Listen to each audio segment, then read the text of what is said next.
تقریباً 4000 سال پہلے دریائے فرات کی وادی میں واقع سمیریا کے قصبے ار میں ابراہیم نام کا ایک نوجوان رہتا تھا۔ ار کے لوگ کبھی اللہ کی عبادت کرتے تھے، لیکن وقت گزرنے کے ساتھ ساتھ وہ سچے مذہب کو بھول گئے اور بتوں، لکڑی یا مٹی کے مجسموں اور بعض اوقات قیمتی پتھروں کی بھی عبادت کرنے لگے۔ یہاں تک کہ ایک چھوٹے بچے کے طور پر ابراہیم علیہ السلام یہ سمجھ نہیں سکتا تھا کہ اس کے لوگ اور خاص طور پر اس کے والد ان تصاویر کو اپنے ہاتھوں سے کیسے بنا سکتے ہیں، انہیں دیوتا کہہ سکتے ہیں اور پھر ان کی پوجا کر سکتے ہیں۔ اس نے ہمیشہ اپنے لوگوں میں شامل ہونے سے انکار کر دیا تھا۔ جب وہ ان مجسموں کا احترام کرتے تھے، اس کی بجائے وہ شہر چھوڑ کر اکیلا بیٹھا اپنے بارے میں آسمانوں اور دنیا کے بارے میں سوچتا رہا۔ اسے یقین تھا کہ اس کے لوگ غلط کر رہے ہیں اور اسی لیے اس نے صحیح راستہ تلاش کیا۔ ایک صاف رات جب وہ آسمان کی طرف گور رہا تھا تو اس نے ایک خوبصورت چمکتا ہوا ستارہ دیکھا، اتنا خوبصورت کہ اس نے پکارا، یہ ضرور اللہ ہے۔ اس نے کچھ دیر تک اسے حیرت سے دیکھا، یہاں تک کہ اچانک وہ دھندلا ہونے لگا اور پھر غائب ہو گیا۔ اس نے مایوسی سے یہ کہہ کر منہ پھیر لیا، مجھے ایسی چیزیں پسند نہیں جو غروب ہو جائے۔ ایک اور رات کو ابراہیم علیہ السلام دوبارہ آسمان کی طرف دیکھ رہا تھا اور اس نے ابھرتے ہوئے چاند کو دیکھا، اتنا بڑا اور روشن کہ اسے لگا کہ وہ اسے چھو سکتا ہے۔ اس نے دل میں سوچا، یہ میرا رب ہے۔ لیکن چاند کے غروب ہونے میں زیادہ دیر نہیں گزری تھی۔ پھر اس نے کہا کہ اگر میرا رب میری رہنمائی نہ کرے تو میں یقیناً گمراہ لوگوں میں سے ہو جاؤں گا۔ پھر ابراہیم علیہ السلام نے طلوع آفتاب کی خوبصورتی اور رونق کو دیکھا اور فیصلہ کیا کہ سورج کائنات کی سب سے بڑی اور طاقتور چیز ہونی چاہیے۔ لیکن تیسری بار وہ غلط تھا، کیونکہ سورج دن کے آخر میں ڈوبتا تھا۔ تب ہی اس نے محسوس کیا کہ اللہ تعالی سب سے زیادہ طاقتور ہے، ستاروں، چاند، سورج، زمین اور تمام جانداروں کا خالق ہے۔ اچانک اس نے خود کو مکمل طور پر سکون سے محسوس کیا، کیونکہ وہ جانتا تھا کہ اسے سچائی مل گئی ہے۔ جب ابراہیم علیہ السلام نے اپنے باپ اور اپنی قوم سے کہا، تم کس کی عبادت کرتے ہو؟ تو انہوں نے کہا، ہم بتوں کی پوجا کرتے ہیں اور ہمیشہ ان کے پرستار ہیں۔ ابراہیم علیہ السلام نے فرمایا، کیا وہ تمہیں سنتے ہیں جب تم روتے ہو، یا وہ آپ کو فائدہ یا نقصان پہنچاتے ہیں؟ انہوں نے کہا، نہیں، بلکہ ہم نے اپنے باپ دادا کو ایسے ہی کرتے پایا ہے۔ ابراہیم علیہ السلام نے کہا، اب دیکھو، جس کی تم پرستش کرتے ہو، تم اور تمہارے باپ دادا، وہ سب میرے دشمن ہیں، سوائے رب العالمین کے جس نے مجھے پیدا کیا، اور وہی میری رہنمائی کرتا ہے، اور جو مجھے کھلاتا اور پانی پلاتا ہے، اور جب میں بیمار ہوتا ہوں تو وہ مجھے شفا دیتا ہے، اور جو مجھے موت دیتا ہے پھر مجھے اٹھاتا ہے، اور جس سے مجھے امید ہے کہ وہ میرے گناہ کو قیامت کے دن بخش دے گا۔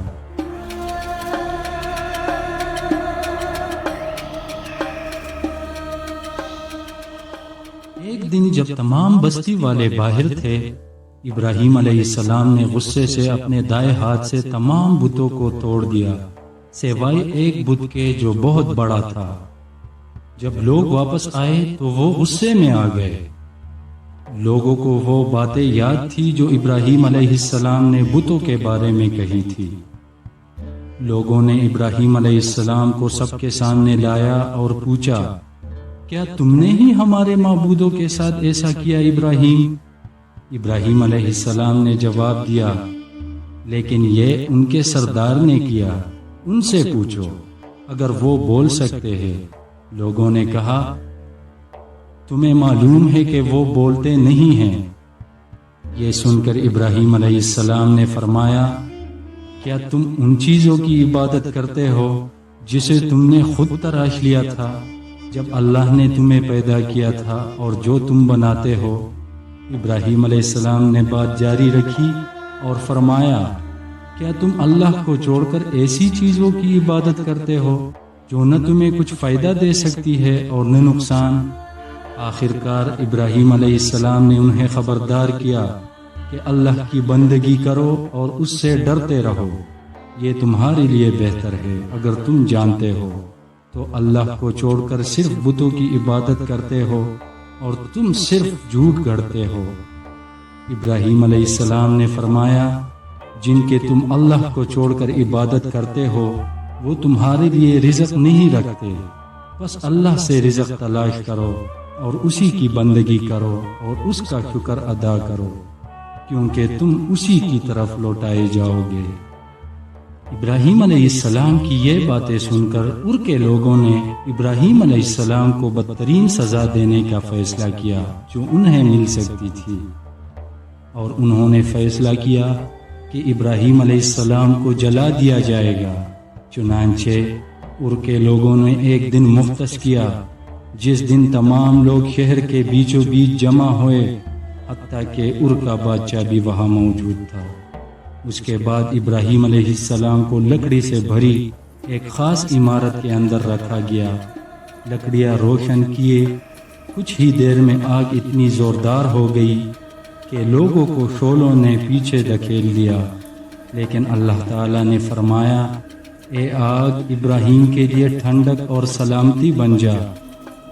لوگ اس وقت تک انتظار کرتے رہے جب تک کہ آگ پوری طرح ختم نہ ہو جائے، اور اس وقت انہوں نے دیکھا کہ ابراہیم علیہ السلام ابھی تک وہی بیٹھے ہیں، گویا کچھ ہوا ہی نہیں۔ اس وقت وہ بالکل الجھ گئے، تاہم وہ اس معجزے سے متاثر نہیں ہوئے جو ابھی ان کے آنکھوں کے سامنے ہوا تھا۔ پھر بھی ابراہیم علیہ السلام نے اپنے ہی پیارے والد جن کا نام آزر تھا کو قائل کرنے کی کوشش کی کہ وہ بے اختیار نہ دیکھنے نہ سننے والے مجسموں کی عبادت کرے۔ ابراہیم علیہ السلام نے وضاحت کی کہ اس کے پاس خاص علم آیا ہے، اور اس نے اپنے والد سے التجا کی کہ تو میری پیروی کرو، میں تمہیں سیدھے راستے پر چلاؤں گا۔ اے میرے باپ، شیطان کی خدمت نہ کرو۔ لیکن آزر نے ایک نہیں سنی، اور اس نے اپنے بیٹے کو سنسار کرنے کی دھمکی دی اگر ار کے دیوتاؤں کو رد کرنا جاری رکھا۔ آزر نے ابراہیم علیہ السلام کو ان الفاظ کے ساتھ شہر چھوڑنے کا حکم دیا، مجھ سے بہت دور چلے جاؤ۔ ابراہیم علیہ السلام نے فرمایا، میں تمہارے لیے اپنے رب سے بخشش مانگوں گا، یقیناً وہ مجھ پر مہربان تھا۔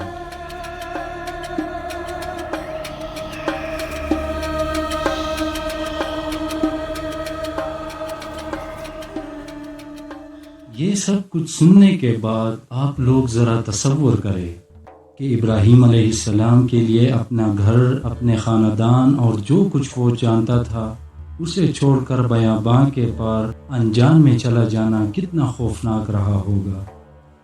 لیکن اس کے ساتھ ساتھ وہ ان لوگوں میں کیسے رہ سکتا تھا جو اللہ کو نہیں مانتے تھے اور جو مورتیوں کی پوجا کرتے تھے۔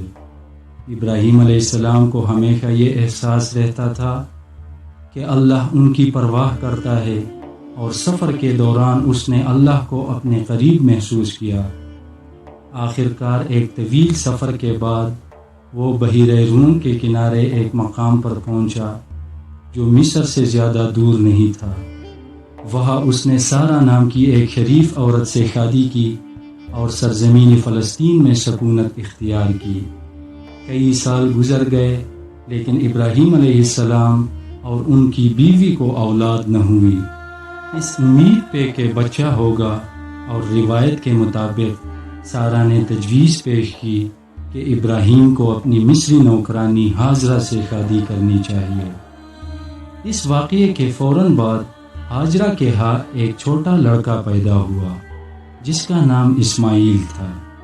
کچھ عرصے بعد اللہ تعالیٰ نے ابراہیم سے ایک اور بیٹے کا وعدہ کیا، لیکن اس بار بچے کی ماں ان کی پہلی بیوی سارہ ہوگی۔ یہ دوسرا بیٹا اسحاق کہلائے گا۔ اللہ تعالیٰ نے ابراہیم علیہ السلام کو یہ بھی بتایا کہ ان کے 2 بیٹوں اسماعیل اور اسحاق سے 2 قومیں اور 3 مذاہب قائم ہوں گے، اور اس کی وجہ سے وہ ہاجرہ اور اسماعیل علیہ السلام کو فلسطین سے ایک نئی سرزمین پر لے جائیں گے۔ یہ واقعات اللہ کے منصوبے کا ایک اہم حصہ تھے، کیونکہ اولاد اسماعیل سے ایک ایسی قوم بنائے گی جس سے ایک عظیم نبی آئے گا جو لوگوں کی راہ خدا میں رہنمائی کرے گا۔ یہ محمد صلی اللہ علیہ وسلم اللہ کے رسول ہونا تھا۔ سارہ کے بچے اسحاق کی اولاد سے موسیٰ اور عیسیٰ آئیں گے۔ چنانچہ یہ ہوا کہ ابراہیم، ہاجرہ اور اسماعیل فلسطین سے نکل گئے۔ انہوں نے کئی دنوں تک سفر کیا، یہاں تک کہ آخرکار وہ بکہ کی بنجر وادی میں پہنچ گئے، جسے بعد میں مکہ کہا جاتا تھا، اور جو قافلے کے عظیم راستوں میں سے ایک تھی۔ وادی میں پانی نہیں تھا، اور اگرچہ ہاجرہ اور اسماعیل کے پاس صرف پانی کی تھوڑی سی فراہمی باقی تھی، ابراہیم علیہ السلام نے انہیں وہاں چھوڑ دیا، یہ جانتے ہوئے کہ اللہ ان کی دیکھ بھال کرے گا۔ جلد ہی سارا پانی ختم ہو گیا، بچہ پیاس سے کمزور ہونے لگا۔ قریب ہی 2 پہاڑیاں تھیں، ایک صفا کی پہاڑی اور دوسری مروہ کی پہاڑی۔ ہاجرہ ایک پہاڑی پر چڑھ گئی اور دور تک دیکھنے لگی کہ آیا اسے کوئی پانی مل سکتا ہے یا نہیں، لیکن کچھ نہیں ملا۔ چنانچہ وہ دوسری پہاڑی پر چڑھ گئی اور ایسا ہی کیا۔ اس نے 7 بار ایسا کیا۔ پھر وہ افسوس کے ساتھ اپنے بیٹے کے پاس واپس آئی، اور بڑی حیرت اور خوشی کے ساتھ اس نے اپنے قریب زمین سے پانی کا ایک چشمہ پھوٹتا ہوا پایا۔ یہ چشمہ جس کے قریب ماں اور بچہ آباد تھے، بعد میں زمزم کہلایا۔ اس کے آس پاس کا علاقہ ریگستان میں سفر کرنے والے قافلوں کے لیے آرام گاہ بن گیا، اور وقت کے ساتھ ساتھ مکہ کے مشہور تجارتی شہر میں تبدیل ہو گیا۔ وقتاً فوقتاً ابراہیم علیہ السلام اپنے اہل خانہ سے ملنے کے لیے فلسطین سے سفر کرتے تھے، اور انہوں نے اسماعیل علیہ السلام کو ایک مضبوط جوان بنتے دیکھا۔ ان میں سے ایک دورے کے دوران اللہ تعالیٰ نے ابراہیم علیہ السلام کو کعبہ کو دوبارہ تعمیر کرنے کا حکم دیا۔ وہ پہلی جگہ جہاں لوگ اللہ کی عبادت کرتے تھے، اور ابراہیم علیہ السلام کو یہ بھی بتایا گیا کہ کعبہ کو کہاں اور کیسے بنایا جائے۔ اسے زمزم کے کنویں کے پاس کھڑا کر کے کیوب کی شکل میں بنایا جانا تھا۔ اس کے مشرقی کونے میں ایک سیاہ پتھر رکھا جانا تھا جو آسمان سے زمین پر گرا تھا۔ ابو قیس کی قریبی پہاڑی سے ایک فرشتہ ان کے پاس پتھر لایا۔ ابراہیم علیہ السلام اور اسماعیل علیہ السلام نے کعبہ کی تعمیر نو کے لیے سخت محنت کی، اور اسی طرح انہوں نے اللہ سے دعا کی کہ وہ ان کی اولاد میں سے ایک نبی بھیجے۔ اور جب ابراہیم اور اسماعیل علیہ السلام بیت اللہ کی بنیادیں اٹھا رہے تھے، ابراہیم علیہ السلام نے دعا کی، اے ہمارے رب، ہم سے یہ وصول کرے، تو ہی سب کچھ سننے والا اور سب کچھ جاننے والا ہے۔ اے ہمارے رب، اور ہمیں اپنا فرمان بردار بنا، اور ہماری نسل میں سے ایک قوم کو اپنا فرمان بردار بنا، اور ہمیں ہماری عبادت کے طریقے دکھا، اور ہماری طرف رجوع کر، تو ہی توبہ قبول کرنے والا مہربان ہے۔ اے ہمارے رب، اور ان کے درمیان انہی میں سے ایک رسول مبعوث فرما جو ان پر تیری آیات پڑھے، اور انہیں کتاب اور حکمت کی تعلیم دے، اور ان کی نشنما کرے، تو ہی غالب حکمت والا ہے۔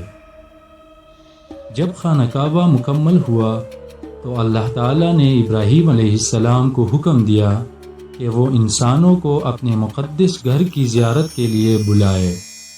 ابراہیم علیہ السلام حیران تھا کہ کوئی اس کی پکار کیسے سن سکتا ہے۔ اللہ تعالیٰ نے فرمایا تم بلاؤ میں انہیں لے آؤں گا۔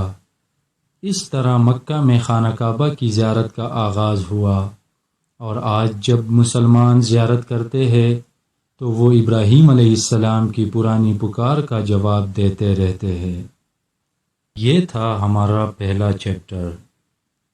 آنے والے چیپٹرز میں ہم اسماعیل علیہ السلام، زمزم کے وعدے اور رسول اللہ صلی اللہ علیہ وسلم کی ولادت کا ذکر کریں گے، اور ان واقعات کا ذکر کریں گے جو ہمیں اس ہستی تک قریب لے جانے میں مدد کرے گی، اور اس ہستی کو یعنی محمد صلی اللہ علیہ وسلم کو پہچاننے کے لیے بہترین کوشش ہوگی۔